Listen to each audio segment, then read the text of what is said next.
was your day? That's a good question. Today was a very interesting day. Stuff hit the fan maybe a little bit. We kind of saw like a lot of different oceanic conditions. I'm kind of having a hard time reading the morale of the group at the moment. People seem a little tired. I'm not sure if there's any anger with me yet, or like, why did you bring us to Oregon? You're crazy. I'm just not really sure what's going through people's heads at this point.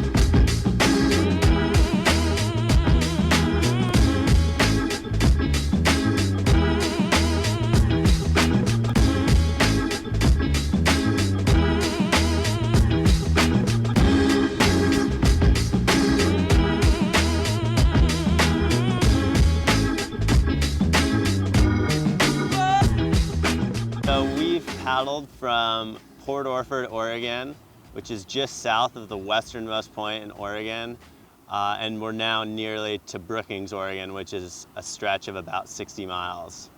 Basically, I've wanted to paddle this stretch of coastline in Oregon since I began downwinding.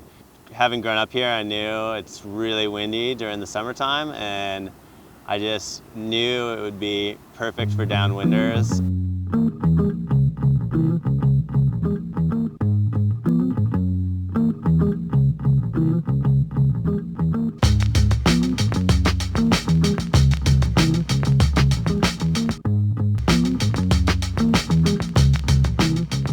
I think for us, definitely the best downwind stretch was right on the first day. Coming out of Port Orford Harbor, just having the wind straight at our backs and picking up really quickly. And that first 12 miles that we did was just amazing. Super fun, great bumps, and really well lined up. And then the second day, we also got some good bumps, but we also had some really intense reefs underneath us, so the swell was kind of jacking up. The wind was really intense, around 30 knots. It was a little bit of survival mode and less like fun, haha, downwind. The beginning was insane. It was like probably 2-3 feet overhead, a lot of wind, and then we hit a reef and it got really gnarly. Just all those bumps started hitting these shallow spots, and I watched Morgan just get I've never seen somebody get completely mowed while sitting on their board. Like that, to me, I was pretty impressed. It's like, wow, she got worked without even standing up. The downwind part, that was exciting for me because I'd never been in wind that was that strong before. And so I learned a lot about what I could handle out there. I've profoundly changed my perspective on what conditions I can paddle in, and how much gnarliness is still fun. You know, it's like I'm taking away a lot. The downwind was amazing. There were some rides that we got going really fast, and with camping stuff on your board, it's a special type of experience. So the good downwind was one thing that really surprised me, and then the other thing that was really cool was that whole arches thing. Downstream, rivers of dreams flow downstream, catch your wings. Heaven's high, so you fly, catch your dreams in the sky. The southern Oregon coast is one of the most beautiful places that I've ever seen. There's one big cave and it had several different entrances, but on one side of the cave it was really just choppy and messy, and Then you go through this cave and then you come out the other side and it's like everything was flat and it was calm.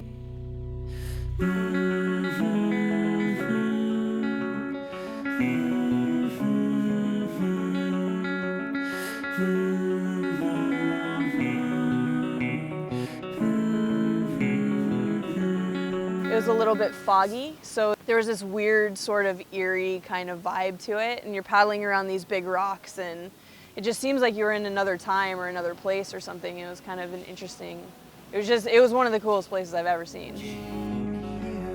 It's just a close spot for me that I've always had a special connection with. That it feels like, yeah, you are in Jurassic Park kind of. Lately I've been fishing out there because I feel like I'm bringing something back to my family when I bring fish. I'm not just coming back a hungry surfer. I really like that too. The castles we built were so tall.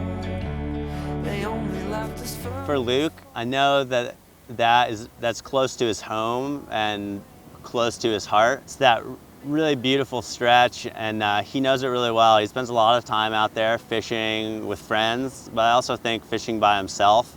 And I think that's just his time to think and appreciate everything. We caught 2 pretty good sized lingcod. Luke hooked up with one first, and it was a green lingcod, which are green because they eat the algae off the bottom. And so when you fillet the fish, they actually have like bluish green flesh on the inside, which is kind of alien looking and really awesome, and they taste really good. So I think on that part of the trip, he was really excited to kind of share that with everyone and see what was out there and see the smiles on everybody's faces. And I think everybody appreciated it as much as he thought they would.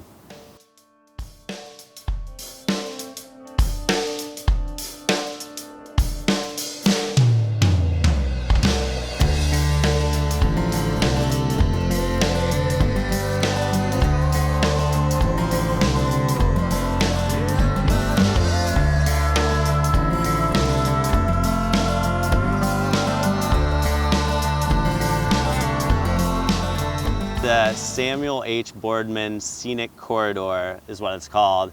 It's a state park, and it's just this stunning stretch of sea stacks, and they've weathered in such a way that there are just arches everywhere. I think on this last morning we paddled through close to 10 arches just in the stretch of a few miles. There's all these lagoons and old growth trees and kelp beds, and it's just really one of the most beautiful places that I've ever been.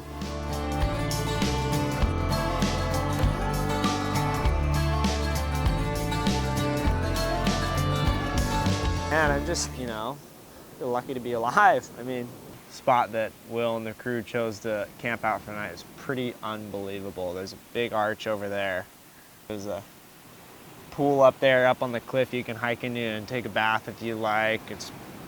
I'm sitting in trunks in Oregon, and it's just been awesome. It's probably definitely one of the most beautiful spots I've ever been to. Oregon after this trip is gonna have a special place in my heart, and I really can't wait to come back up here and experience all this raw beauty again. And I definitely think I'm gonna catch a bug of wanting to go camping again on a board, for sure.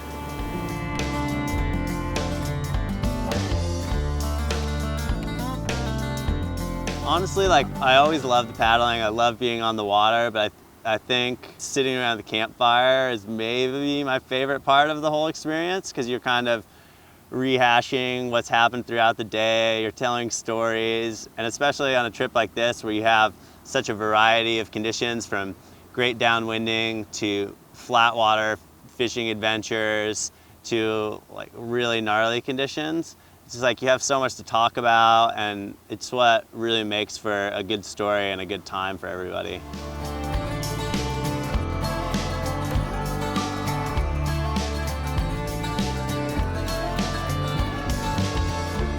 Before I came on this trip, I didn't really know that Will was a glutton for punishment, but I genuinely hope that he invites me on another trip again, because I can't wait. It was so good.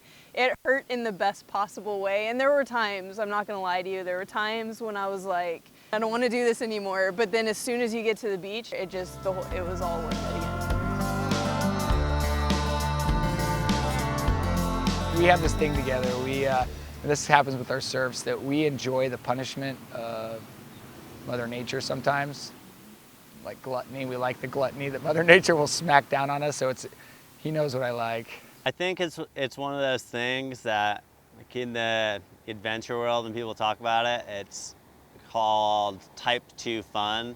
It's like, while it's happening, it might not be the most fun thing, but then almost immediately afterwards, or when you're sitting around the campfire, or you have some food in your belly, you're like, yeah, that was really awesome. It doesn't take that long to get to that point.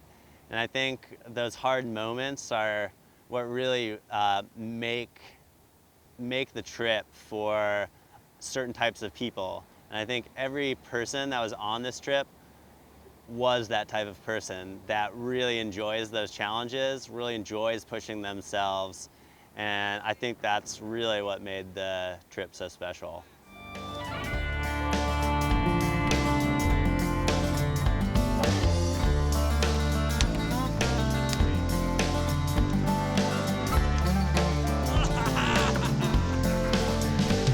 Are you happy? I'm extremely happy. Just made it the whole way. Nobody died, although some people thought they were going to, I think. But yeah, we're all here. We're whole. We did it. It's beautiful. We had all the conditions. It's glorious.